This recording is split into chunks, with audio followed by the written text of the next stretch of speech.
Hi, welcome back to the farm.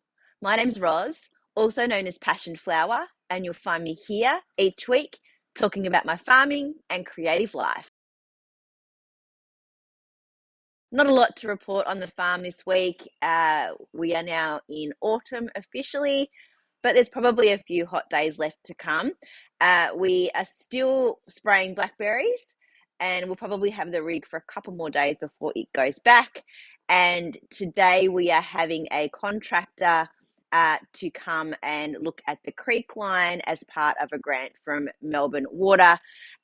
He will be today looking at the woody weeds, as he calls them, which is tobacco plant, willow, plum, I think, and ivy, and sort of try and take care of that first, and then he will come back and spray blackberries along the creek line after that. So that's exciting to get progress done on the creek line as well. And then we just have to wait and see how all of our efforts have gone once everything has soaked in and the poison has taken effect. And we've been thinking about this for a while, but what we would like to do is during winter try and do some burning of the blackberry canes that are dead to try and get rid of them through some of the bush so that we can try and get regeneration of native plants coming through. So we're doing some research on that now to try and find out how we can do it, if there's some support network or education that we can take that will be able to help us to do that, because we would like to do it the right way and to help natural growth rather than have the blackberry cane stay there, and to protect and regenerate our bushland because it is heritage bush. It's never been completely cleared, and it has lots of plants and animals that are indigenous to this area, which we would like to keep and look after. Since I've got nothing else to really share farm-wise this week, I'm just going to show you some of the sheep eating their grain this morning, and I hope you enjoy that little video.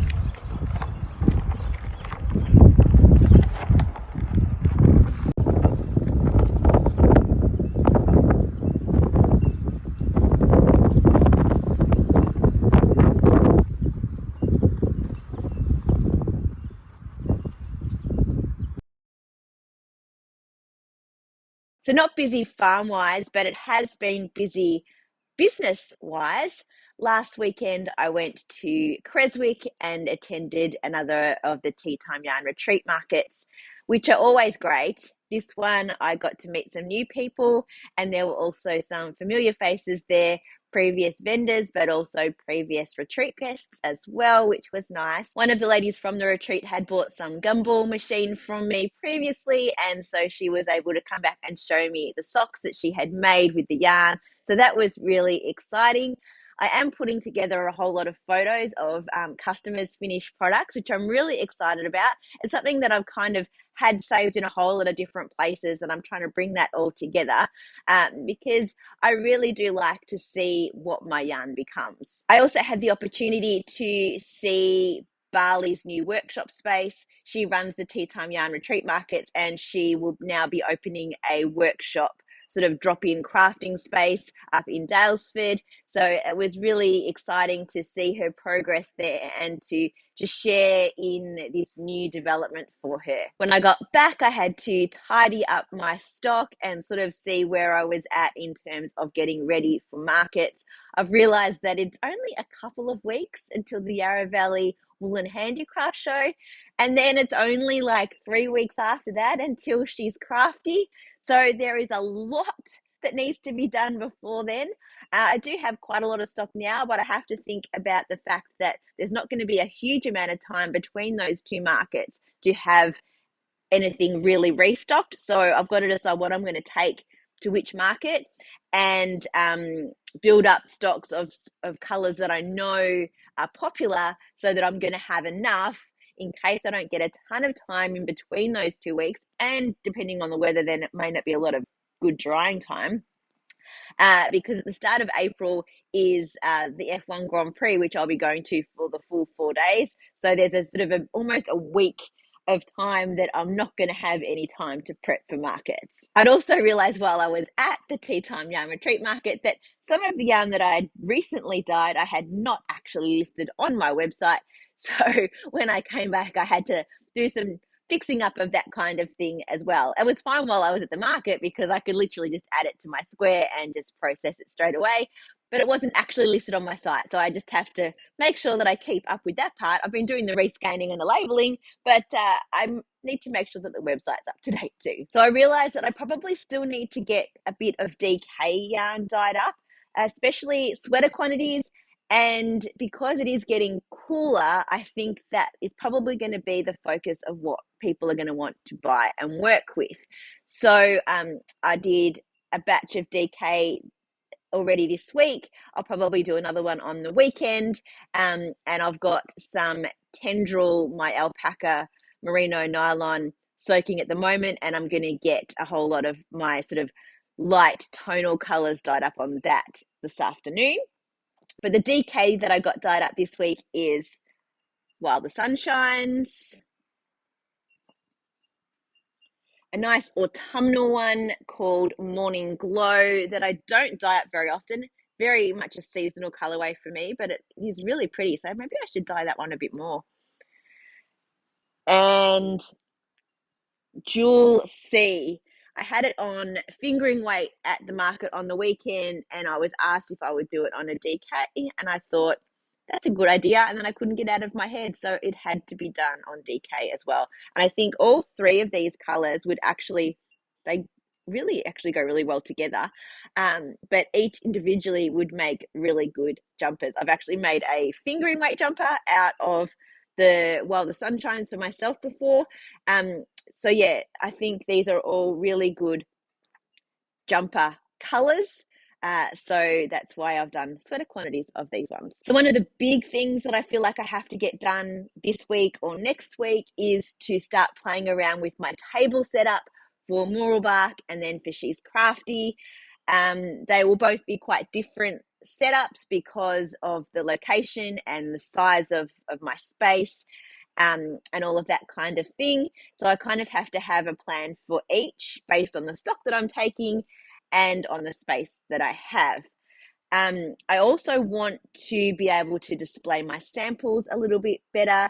So I'm thinking about ideas to do that within the table space that I have. So I'll do some setups and take photos and then rework them a little bit and take some more photos and try and work out what is going to look best with some stock. I don't want to overcrowd the space, but I want to get all of my colorways out there. So yeah, it's just taking some more creative time to sort of work on that display in the coming week. Oh, and speaking of markets, at the end of last week, so just after I'd recorded my last video, I sat down and had an interview with Pauline from Melbourne City Dye Works, who also runs the She's Crafty market. In preparation for the market, they are doing vendor profiles, I guess you would call them, little interviews with some of the people who are stall holders, and they are featuring those on their YouTube channel, which is called Knit, Eat or Die. And so yeah, we sat down and had a chat about passion flower and the farm. So that will be coming out in a few weeks, I think. So I'll let you know when I know that it's coming out. I'm assuming it will be before the She's Crafty market, which is in April. I have added the 6th color to my Woolamai Pine cowl. So now I'm just about to start the lace section with Golden Ticket, and then I'll be back to doing the purple, which is You're Turning Violet, with the Golden Ticket in the brioche, and then it will all start all over again. So I haven't done a lot since last week, just because I am being very slow and careful with this to make sure I don't make a mistake. And it's not something that I want to be putting down in the middle of a row, because then it can get messed up. So I need to make sure that I have some uninterrupted knitting time to work on this one. I finished the first of my Unwind exclusive half-baked hand-dyed colorway from my cruise. And as you can see, I did the light purple on the cuff, the same as I did for my heel. And I finished on the green, and I cut it just as the green was transitioning into the pink.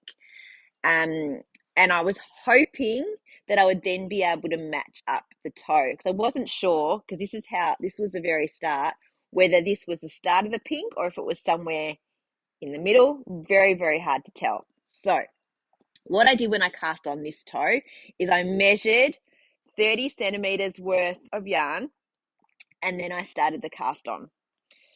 So I took a punt and I measured 30 centimeters from where I had cut, and I cast on. And what would you know? It actually matches. Well, pretty good anyway. So let me show you. So if I line these up, look at that. That is almost perfect. I'll take that. So I don't know if it was good management, good luck. Danny from Half Baked Hand Dye does really lovely work. So perhaps it is that she starts and ends the colours at the start and end of the skein, so that you do get those perfect stripes. But I was pleased that I had measured when I cast on this one, so that I was able to at least give myself the best chance of being able to have those toes match up, and they are pretty good. So I will be working on these in the coming week, whenever I just want to keep my hands busy. And I've made huge progress on the Calliope jumper that I showed you that I'd cast on last week. Isn't it funny how new cast-ons tend to grow really quickly, and then you kind of lose interest and you go back to all of your other projects? That's what I find I do. So I'm quite enthusiastic about this at the moment. So I'm using Nomad yarns in a cochineal pink for the ribbing on the collar, the sleeves, and the cuff. And I am using Cola Girl Collective in a tweed, which is grey and pink, which is called Gently Gently. And I have made quite a lot of progress. I've got it quite bunched up on the needles. I'm doing the raglan increases at the moment. This is the yoke, and then we've got the body forming here. I'm very close to splitting for the sleeves. I will put it onto a longer cable and try it on again before I do commit to splitting for the sleeves. But I have tried it on, and it is getting close to being comfortable for me. So I cast on the smallest size, and the first 3 sizes are the same up until you get to the raglan increases. So now I'm sort of playing around with the numbers to get a fit that I'm going to be comfortable with. I really love how this tweed is knitting up. It is really soft, and the color is really pretty. It's not pulling or anything at this stage. It's just coming out in like little pops of the pink, and the tweed kind of breaks it up a little bit. It'll be interesting when I'm not increasing anymore and I'm just doing the same number of stitches round and around. At that point, I might start to alternate skeins. I will see what it looks like and I'll make a decision. But at the moment, the color is just looking really beautiful. Well, that's it for another week. Thanks for spending some time with me. If you enjoy these videos, please give me a thumbs up and subscribe to my channel. And I look forward to seeing you next week on the farm. Bye.